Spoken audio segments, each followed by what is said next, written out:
The closing bell has rung, but the business story continues. I'm Robert Tan, you're watching Business Brief. Let's get started. The United States sends a 15-point peace plan to Iran, but Tehran asserts the war will continue.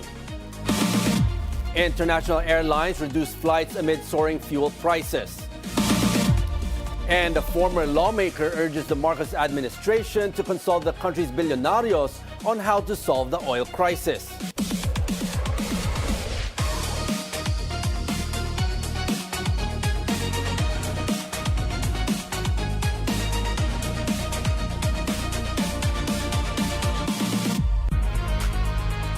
Global oil prices dip amid hopes for U.S.-Iran talks and possible ceasefire.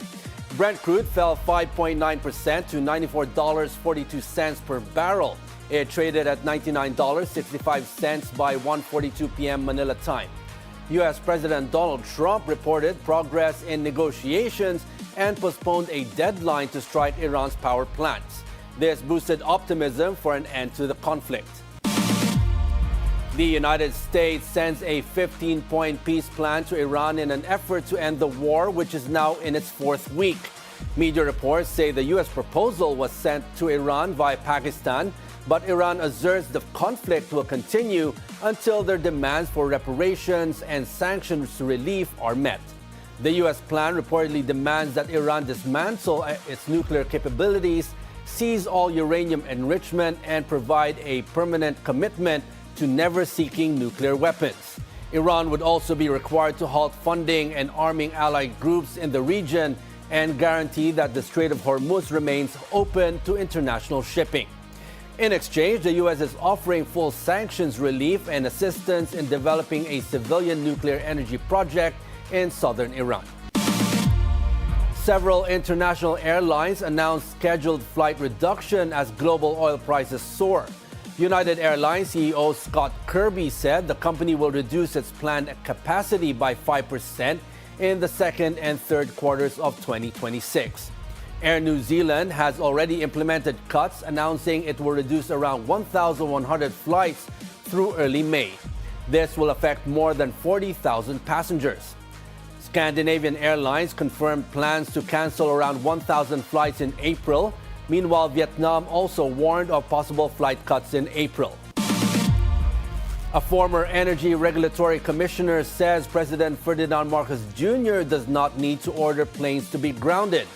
Attorney Aina Magpalet told BNC's Business 360 that airlines would ground flights on their own if jet fuel runs short. And aside from the fact that also in terms of inventory, I don't think we really have the sufficient storage capacity. She added that the current 45-day fuel buffer may not be sufficient. And even in terms of the kind of fuel that we have, the inventory that we have is different across gasoline, diesel, LPG, kerosene, and aviation fuel. So it cuts across different economic sectors. Yeah. Japan is tapping its joint fuel stockpile with other countries, while government agencies in South Korea limit the use of cars. The impact of the Middle East crisis on the fuel supply of various countries in this report. Japan's Prime Minister Sanae Takaichi says they will start releasing oil from joint stockpiles held by producing nations in the country by end of March. This is in response to the Iran war that has blocked oil and natural gas shipments from the Middle East. Japan started releasing 15 days worth of private sector oil inventories last week. Japan's contribution to a record oil stockpile release coordinated by the International Energy Agency will total nearly 80 million barrels. From March 19th, we began providing subsidies to curb the prices of petroleum products such as gasoline, diesel fuel, and heavy oil. Through these measures, we will respond with full effort to minimize the impact on economic activity. As for electricity and gas rates, these are generally determined by referencing fuel import prices from 2 to 4 months earlier, and we recognize that prices will not rise immediately. In Beijing, motorists line up at gasoline stations to refuel their vehicles ahead of an expected retail fuel price cap hike. The price of gasoline in Beijing currently stands at more than $1,300 per metric ton. The National Development and Reform Commission said it would raise the maximum retail prices of gasoline $168 per metric ton. This is the second hike in the retail fuel price since the Middle East conflict began. South Korea's president calls for a nationwide energy-saving campaign in anticipation of an oil and gas supply shortage. Public institutions are told to cut back on their use of passenger cars.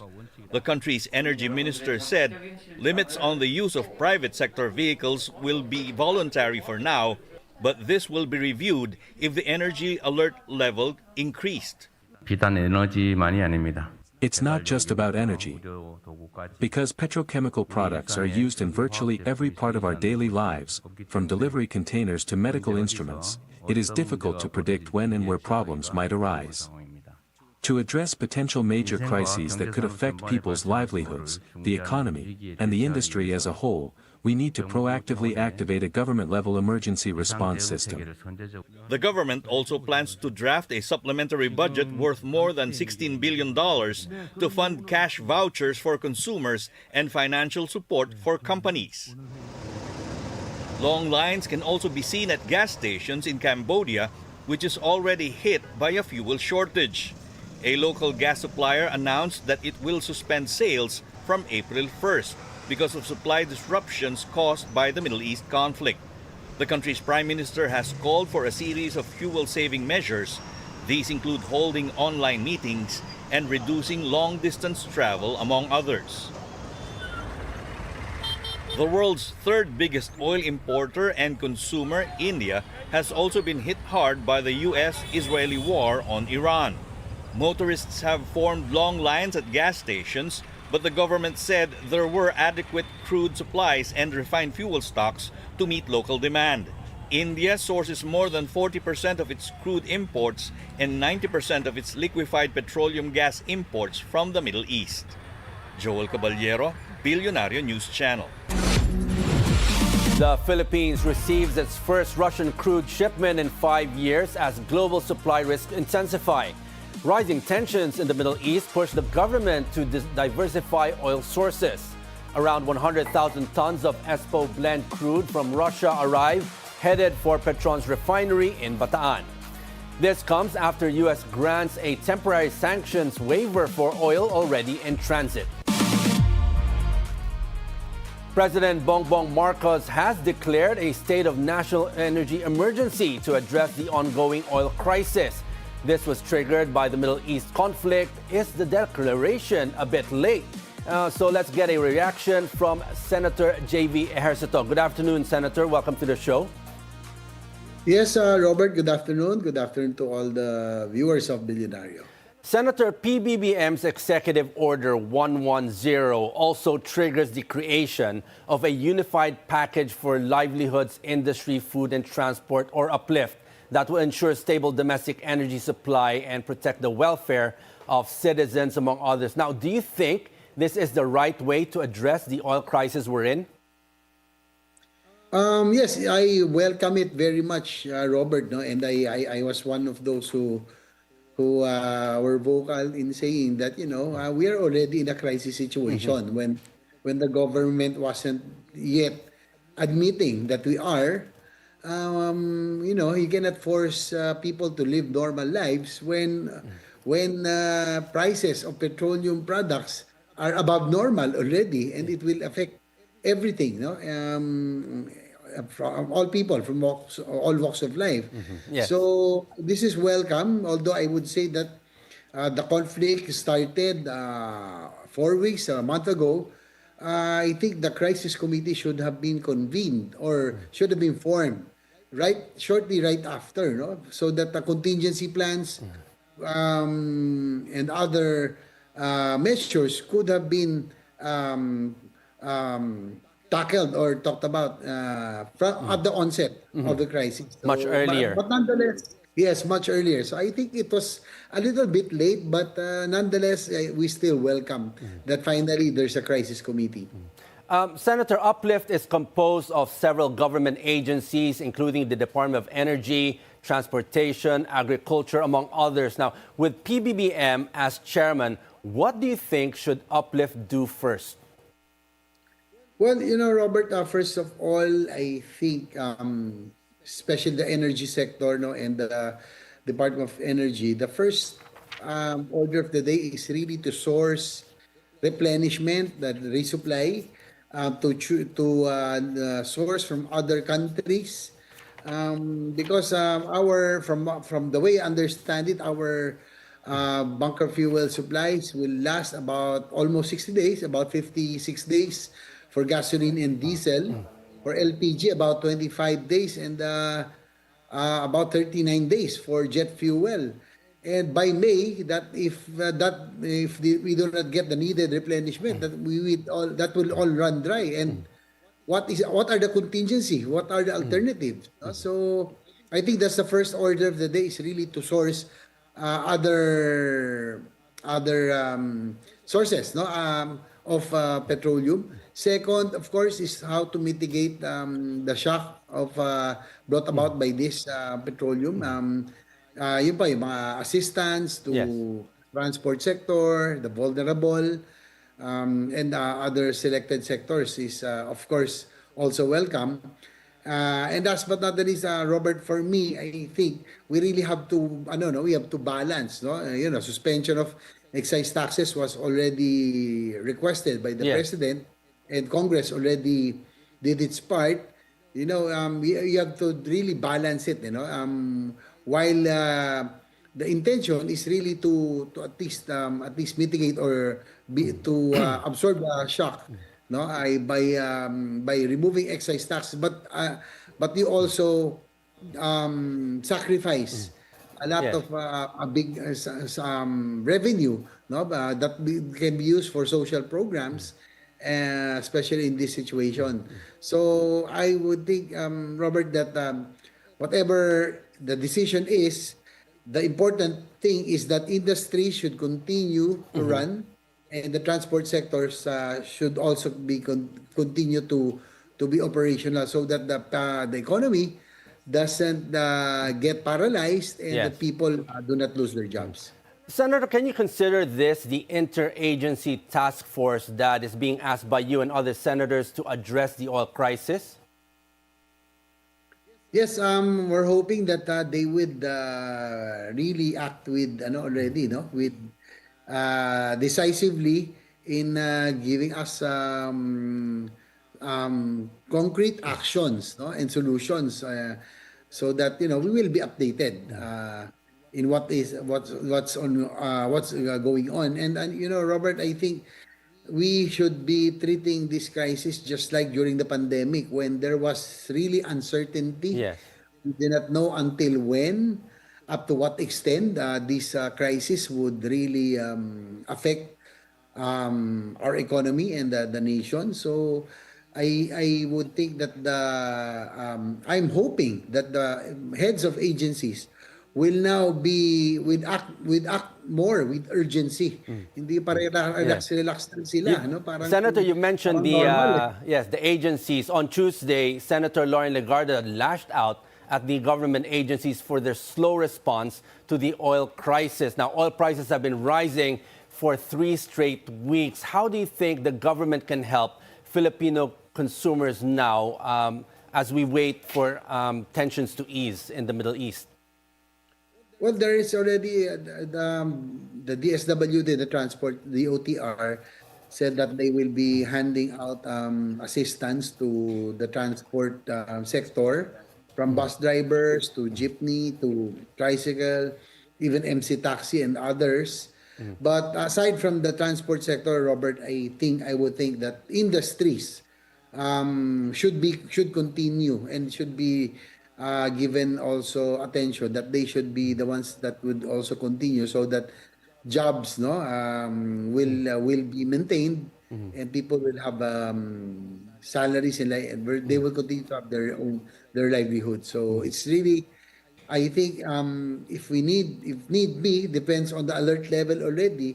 If we should be more prudent in using the resources that we have right now, no? If kailangan natin coupon, no, just like what happened during the 1972 crisis, may coupon As na a lang quick for response, yes. Yes, because we really have, if Korea is already doing it, no, limiting car usage and others and the others energy saving and the fuel saving measures. I guess we really have to do it already also, especially as I've said, if there's no replenishment by May, we will be running dry already of petroleum and or fuel. And Senator, finally, as you address the people who are and the industries affected by this crisis, what can we expect in the next coming days in terms of trying to help the people ease into this, and hopefully it doesn't drag on too long? Well, that's what we're hoping, Robert. I think what we need to do is to, as I mentioned, whatever fuel we have to save it, extend it, no, as much as possible, because we do not know until when this conflict will last. Or we're hoping that they will come up with a resolution soon, so that things will be back to normal. Hopefully, it doesn't last long, just like the COVID pandemic, no? We're hoping that at least we'll be able to survive all of these things. But again, I would advise all the agencies concerned, especially those vital agencies, to act with urgency and to double time. As I mentioned, Robert, this should have been formed much earlier, no? But again, weeks ago. So, but still, I hope they double time, no? Because their effort on sourcing for other sources of fuel, in making the computations, no? It's as I mentioned, it's a balancing act, no, between social programs and austerity measures and sacrificing on taxes. And Senator, just to follow up, your thoughts. The excise tax was requested weeks ago when the crisis happened, and it's already been passed by the Senate, and the ball is in the court of the president. What are your thoughts on that? Do you think it should already be implemented, whether it's a suspension or lowering the excise tax to at least mitigate I think the president is already about to sign it, no? But again, Robert, I would think that the reason why it took a while for him to sign it, it's really you really need to balance, no? Should we forgo the revenues, no, in exchange for subsidy, or removing the tax on fuel, so that it would not at least be much of a burden yung pong on both sides increase. Yes, of course. Yes, on both sides. So I know it's really a difficult decision. That's why I'm hoping that the crisis committee would meet regularly and update everybody and discuss on which directions to choose, Robert. Yes. It's we do not know what really what the answers are, but I guess our experience during the COVID and other crisis will. I guess just as any crisis, we will get through it. I guess hopefully. We're hoping sooner than later. Yes, we're hoping that everybody just has to do work their together. part, do their share, sacrifice, no, and hopefully lesser politics this time and mudslinging. Let us survive first. Okay. This crisis. I think that's the order of the day. We have to survive. Okay, on that note, thank you very much for joining us this afternoon, Senator J.V. Ejercito. Thank you, Robert. Meanwhile, as the Philippines faces energy security pressures, President Marcos Jr. says he is open to reviving stalled oil and gas talks with China. Negotiations first agreed in 2023 have remained on hold due to ongoing sovereignty disputes in the West Philippine Sea. Marcos says global tensions could push both sides to restart talks and signals a broader reset in Philippines-China relations. He also reaffirms the country's anti-war stance, saying foreign policy remains anchored on peace and national interest. A Bilyonaryo source says Vietnam appears to be the only country that cannot assure refueling, forcing airlines to fly on full tank before departure. The source said President Marcos may put too much meaning into Vietnam's case, adding that it should not be taken as a sign that long-haul flights are about to be suspended.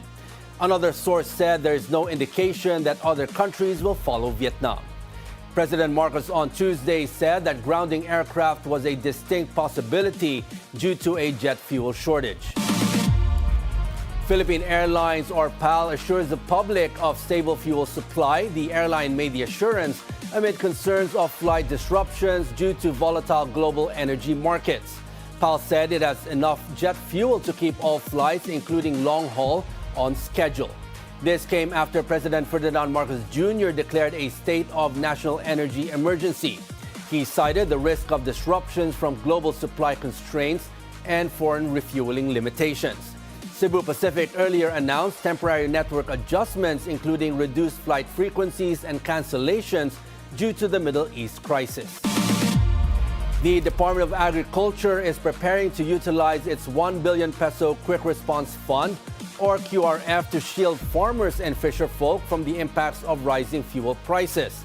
The QRF will now be tapped after President Ferdinand Marcos Jr. declared a state of national emergency.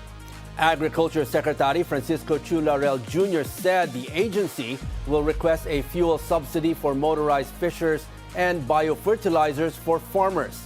The DA is also intensifying government-to-government collaboration to diversify the country's fertilizer sources. The Department of Budget and Management announces the release of a 20 billion peso emergency fund to secure the country's fuel supply. Budget Secretary Rolando Toledo said the funding aims to stabilize fuel availability. He added that the move also aims to shield jeepney drivers, delivery riders, and farmers from the effects of rising fuel prices.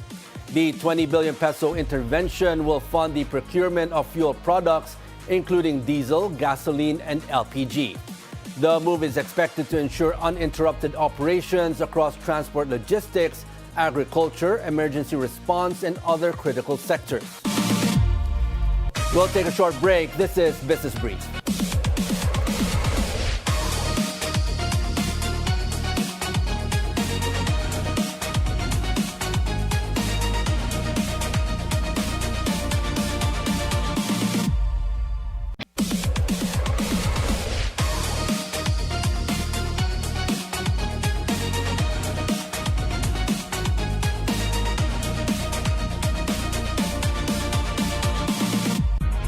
With the president declaring a national energy emergency and global tensions spiraling from Iran to the Strait of Hormuz, the Philippines is walking straight into a perfect storm of high fuel prices, a weak peso, fragile supply chains, and slow government action.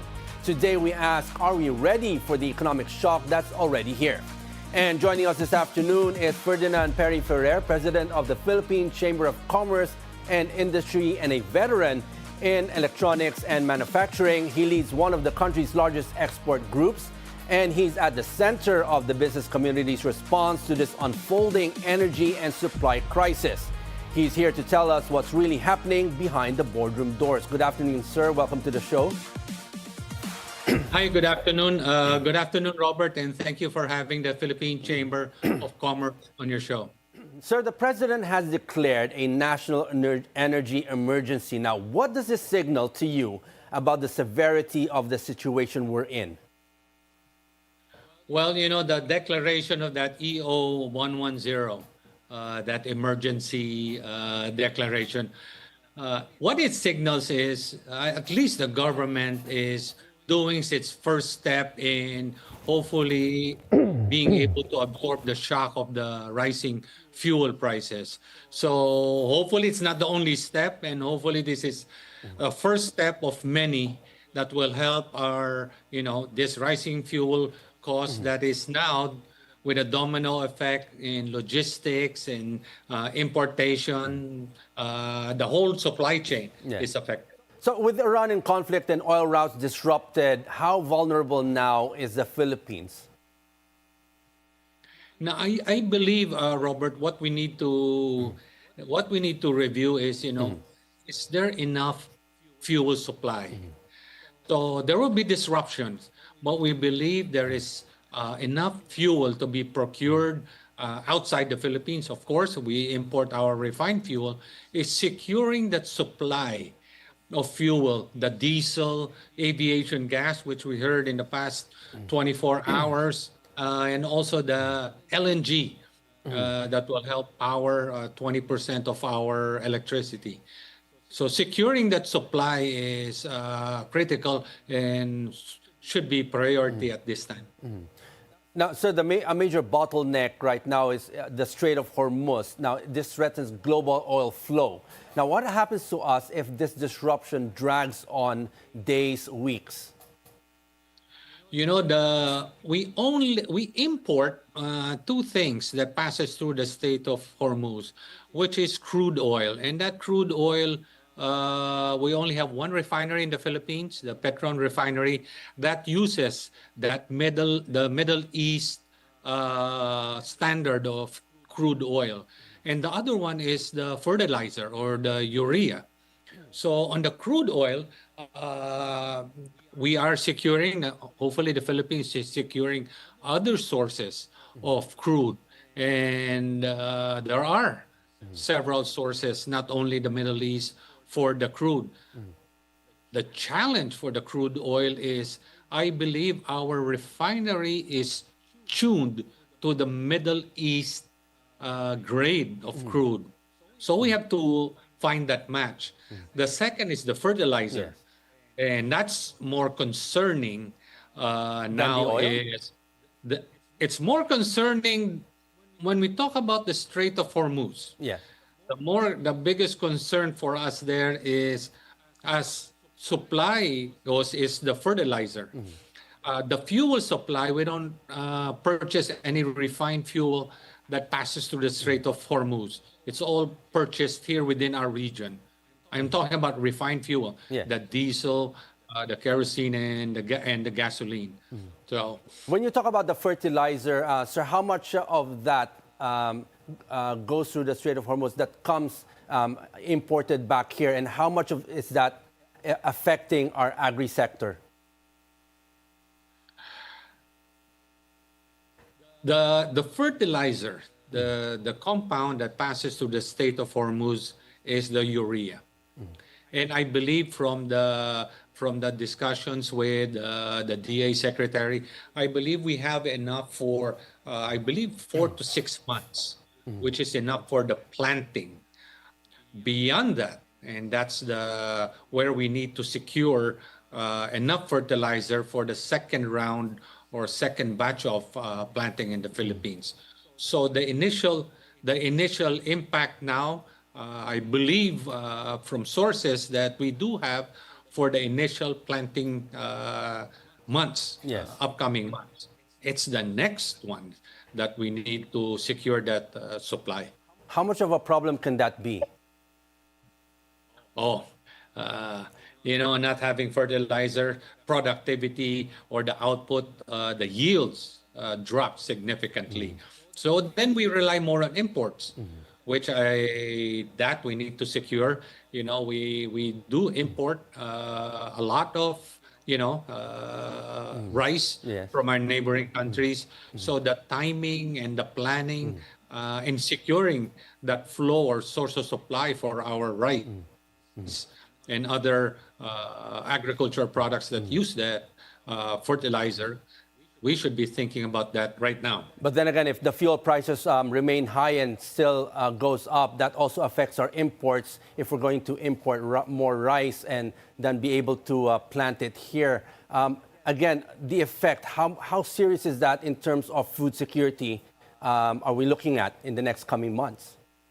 I think food security in the next months, I'm not saying we shouldn't worry, but there is supply. It's the midterm that we need to really recalibrate and say, do we really need to import this much, or should the Philippines reduce the dependency on imports, and what do we prioritize? We should learn from this crisis and recalibrate the food security, energy security to what's coming in the next years to come. So this is a good time to really put our heads together and see, okay, how much dependency, knowing what impact it has now, how much of a dependency do we need from externally outside the Philippines, whether it's energy, I believe we're rich in, there is oil in the Philippines, there is gas in the Philippines.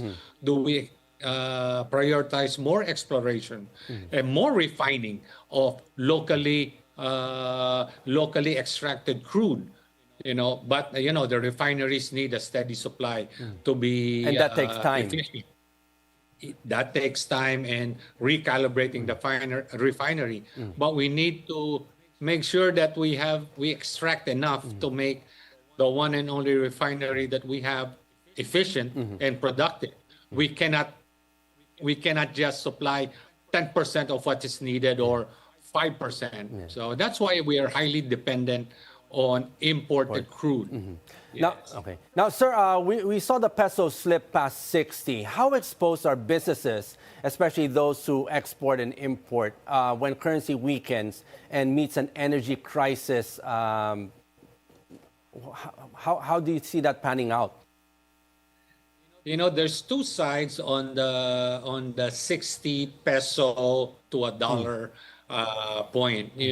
When you are exporting services, then it's a favorable impact to your business. Then yes, you're right, it's good.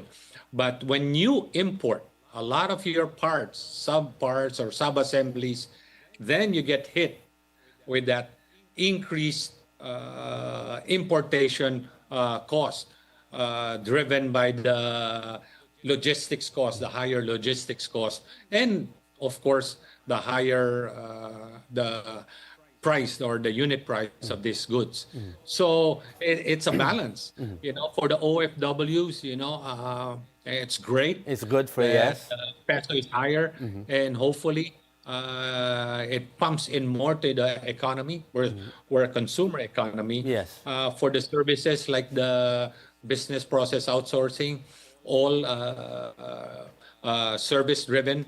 But for the manufacturing, like the semiconductor electronics, where a significant percent are imported, that poses a problem. Sir, what are your thoughts when prices remain painfully high, even when global oil softens? Now, who's absorbing or not absorbing these adjustments when these happen? And that's why we always agree about temporary measures when it comes to these types of crisis. There will always be companies that will take advantage, profiteering from this type of source to this. So definitely, we should be watching companies that take advantage of this crisis and ensure that no profiteering is embedded in all these costs. We're all having difficulties, regardless if you are in this sector of society or this industry. Everybody feels that pinch. So, absorbing, if the government, regardless of where it comes from, whether it's from emergency, whether it's from excise tax or VAT or wherever, really absorbing the hikes in this unbelievable fuel prices will help everyone, all types of business. One of our biggest concerns are the MSMEs, the micro, small, and medium, which comprises 1.2 million of these businesses throughout the Philippines.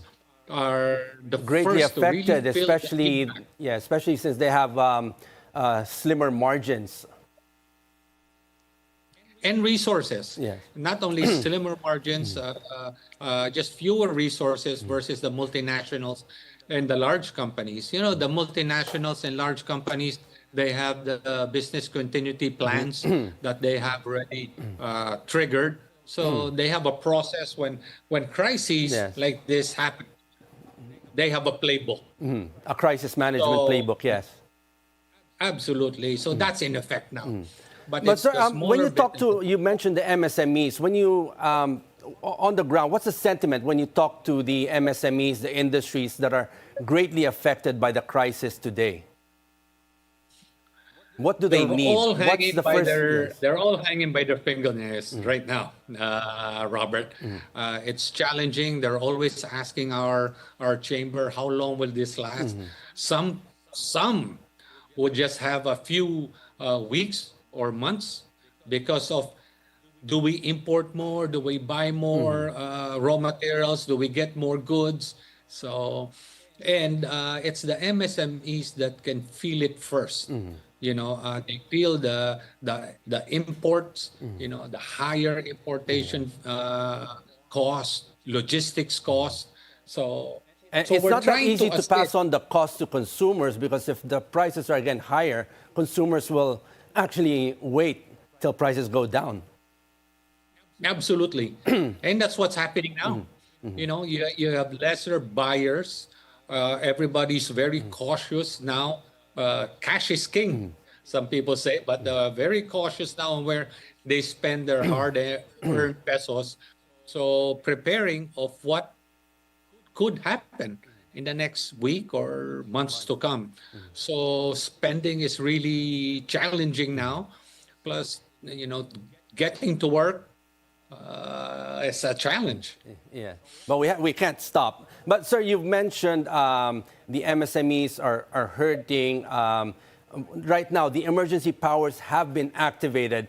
What do you think the first thing the government needs to do right now?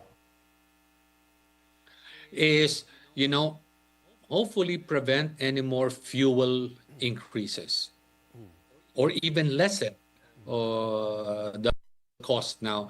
The fuel hits everybody. Electricity hits, impacts everybody. The fuel cost impacts everybody. So stabilizing that and giving a predictive cost, then businesses can plan around that cost. But it cannot be always every week, there's a fuel increase. So that's unnerving for a lot of the micro and the small businesses. So that if we can contain that, stabilize the price of energy, at least that, then there is some sort of planning that businesses can do. Sir, at the moment, is the government consulting business groups like PCCI on how to respond to the oil crisis? What kind of communication do you have with the different business groups and the government to help ease what's happening today? Yes, to answer your question is yes. Within the private sector, we compare best practices on how to conserve and use power more efficiently. We're working with other groups for example, instead of delivering 3 times a week or 4 times a week, let's just do one run. You've heard about the work from home, compressed work week, and really trying to be energy efficient. Temperatures have gone up. Temperatures in the offices have gone up from 23, 22 degrees. They're now at 25 degrees, trying to Save. Trying to save and turn off the lights where if you don't need it. Yes. So, Right now, sir, what is the PCCI's request to the Marcos administration, again, to see what actions are needed most? What do they need to do quickly today that will effectively help ease the industry? today, what our request is, give confidence to the Filipinos that first there is enough fuel supply. There's so much, I guess, fake news or different types of news. We're gonna run out of fuel, but the governments should say, we have this much fuel and there's more coming. To just take that rumor off. Second is, if we're gonna reduce and stabilize the fuel prices, let's do it now. Regardless of where the source would be. It doesn't matter if it's excise tax, VAT, or what from whatever pocket the government has, but we need to stabilize. So at least the planning, what are we going to plan for? If we're going to plan for 100 peso diesel per liter, then we'll plan for that. And hopefully it doesn't last long at 100. So, but it's the supply of the fuel, the supply of the food. I believe we're working with DTI. DTI had an announcement of a price freeze on essential goods. That is good. So hopefully that is in effect. And if there are enterprises that are violating that, they should pay the price. Yes. You should step in and say you shouldn't do that. Don't take advantage of your fellow Filipinos just because we're in a crisis. And finally, sir, while waiting for the government to plans and actions in the next coming days, what would be your advice to the business community, the MSMEs who are hurting right now, to be able to help themselves while waiting? To all the businesses, what we're saying, magtipid.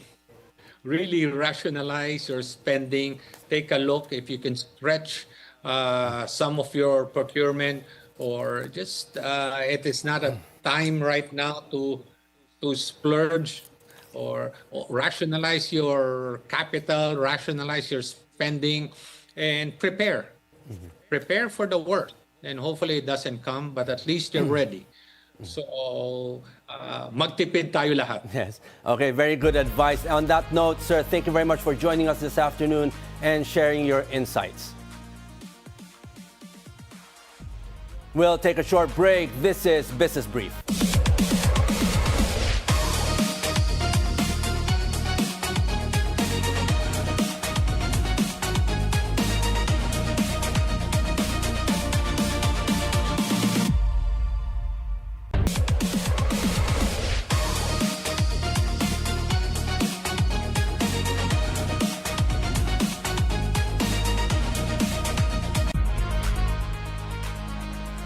A day after declaring a state of national energy emergency, President Ferdinand Marcos Jr. issues a statement assuring the public that there is enough fuel supply amid the ongoing oil crisis. Ivy Reyes joins us for the details. Ivy? Hi, Robert. President Bongbong Marcos just addressed the public, and his central message was there remains no cause for panic because the Philippines has enough oil supply. This, despite yesterday's breaking news that the Philippines is now under a state of a national energy emergency. The government is exhausting all possible means to cushion the blow of the oil crisis caused by the conflict in Iran, according to the president. Nothing is off the table, said President Marcos, as he assures the Filipinos that the administration is open to any suggestion that will help the situation. Marcos made a clarification that he declared Executive Order 110 to provide the government with more options should the need arise. These options include buying more oil supply without having to go through a tedious process and convening agencies in just one direction. Marcos also said that while the Philippines cannot be assured yet of the supply, he is fairly confident that the 45-day buffer stock of the country is enough. And even after that period, the Philippines will still have a steady flow of petroleum and petroleum-related products. Aside from these updates, Robert, President Marcos refused to take questions from the press when asked if or when the government would take over the regulation of the oil prices. In his own words, Robert Marcos said, "I do not want to get into that discussion, but the palace promised the Malacanang press corps that Undersecretary Claire Castro will issue and provide clarifications tomorrow." Robert. Okay, thank you for your report, Ivy Reyes.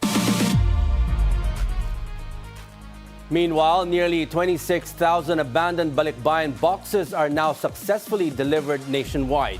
The Bureau of Customs and Department of Finance confirm all abandoned shipments from the Port of Manila and Port of Davao are fully cleared.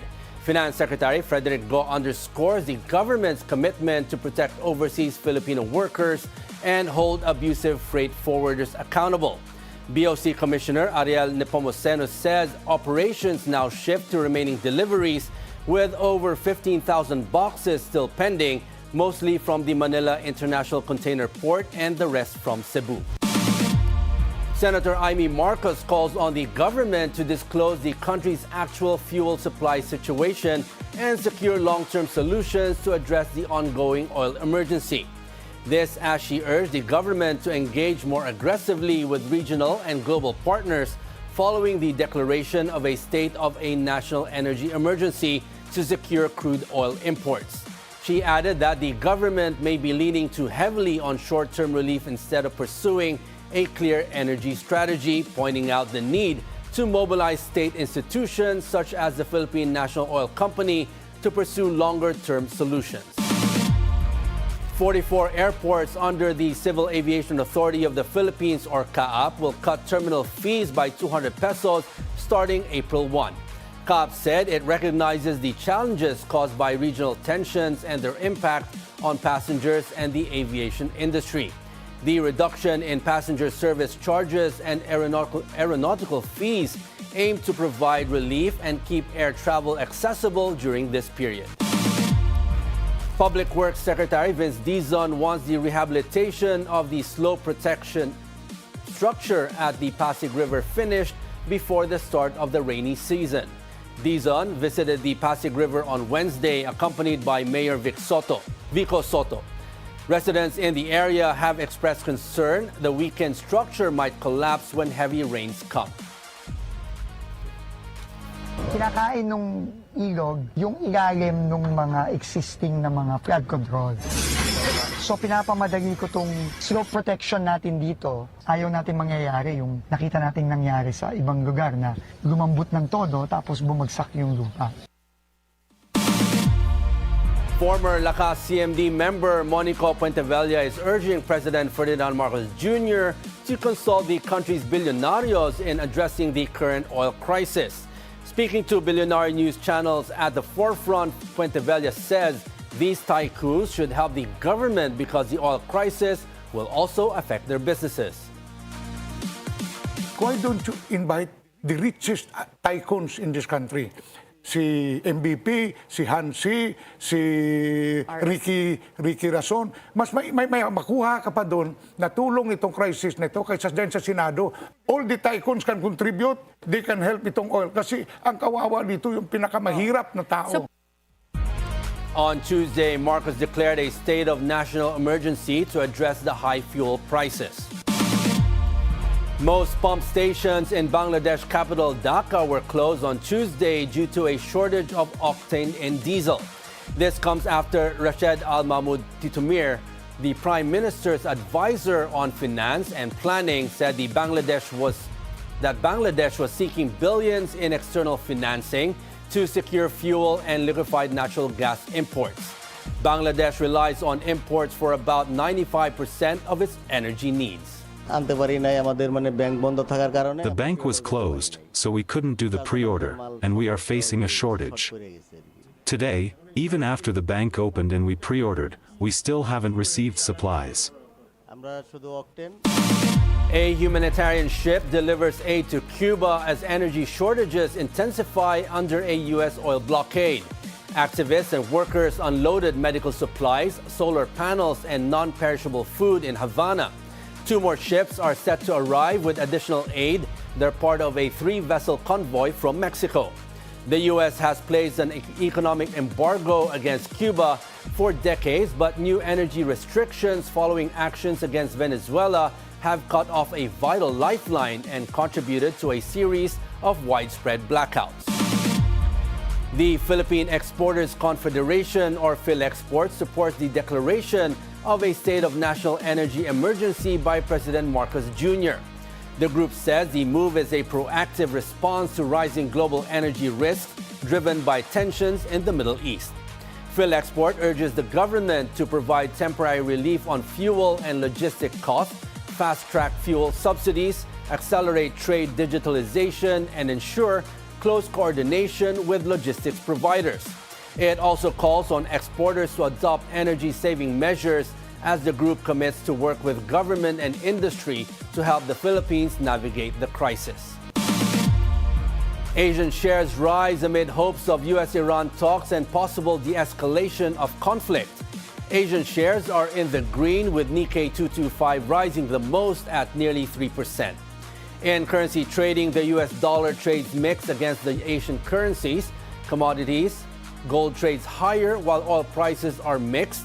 In crypto, Bitcoin rises over 2%. Ethereum gains 0.8%. Philippine shares end in the positive territory. The PSCI closes nearly 2% higher to 60.44. All the sectoral indices are in the green, with mining and oil rising the most at over 4%. Advancers outpace decliners 118 to 81, with value turnover at 7.4 billion pesos. Among the day's most active stocks, only GT Capital ends in the red, with Apex Mining rising the most at almost 7%. In currencies, the peso closes at 60.10 against the US dollar from the previous close of 59.95. Robinsons confirms shutdown of all 11 no-brand stores in the Philippines by end June this year. The exit from the South Korean discount franchise is part of a strategy to streamline its portfolio and focus on higher return formats. No brand accounts for just 0.2% of annual sales, with minimal impact expected on overall performance. Robinsons Retail adds it will double down on core businesses like supermarkets and convenience stores and shifting consumer preferences.